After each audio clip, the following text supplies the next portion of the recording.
সর্দার Bazar, Buxa fort, Lepchakha, Lalbangla, Tashigaon, Robert points এগুলোই এখানকার view point. তবে আমরা এখন যাচ্ছি বক্সা ফোর্টের উদ্দেশ্যে। জয়ন্তী হোমস্টে যেখানে আমরা ছিলাম সেখান থেকে একটা অটো করে সান্তালা বাড়ি আসলাম। সেখান থেকে একটি গাড়িতে করে 2.5 কিলোমিটার এসে জিরো পয়েন্টে পৌঁছে গাড়িটিকে ছাড়তে বাধ্য হলাম, কারণ গাড়ি আর যাবে না যে। এরপর আমাদের পায়ে হেঁটেই কিছুটা ট্রেকিং করে পৌঁছাতে হবে বক্সা ফোর্টে। সান্তালা বাড়ি থেকে 2.5 কিলোমিটার গাড়িতে করে আসলাম। তো উনি আমাদের গাইড। আপনার নাম? জেমস ভুটিয়া। জেমস ভুটিয়া, উনি আমাদের সাথে থাকছেন। জেমস ভুটিয়া আমাদের হাতে লাঠিগুলো ধরিয়ে দিল। আমাদের গাইডের নামটা তো তোমরা শুনলে, জেমস ভুটিয়া। আমি কিন্তু ওনাকে মজা করে ডাকছিলাম জেমস বন্ড বলে। এই যে দেখো, এগুলো হচ্ছে ফুলদারু যেগুলো আমরা ইউজ করি বাড়িতে।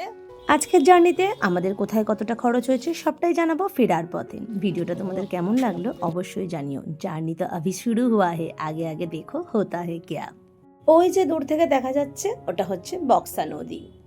এখানকার যে লোকাল মানুষ নাম বলে এটাকে বক্সা নদী বলে। এই নদীটার 3টে নাম, বক্সা নদী, কালকুট নদী আর হচ্ছে নুনাই নদী।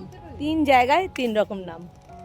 উৎসাহ পেলে আমাদের পুরো জার্নিটা ছোট ছোট ভিডিওর আকারে তোমাদের সামনে তুলে ধরবো। আজ তবে এইটুকুই থাক, দেখা হচ্ছে পরের ভিডিওতে। সবাই খুব ভালো থেকো, সাবধানে থেকো, আনন্দ থেকো। Bye bye.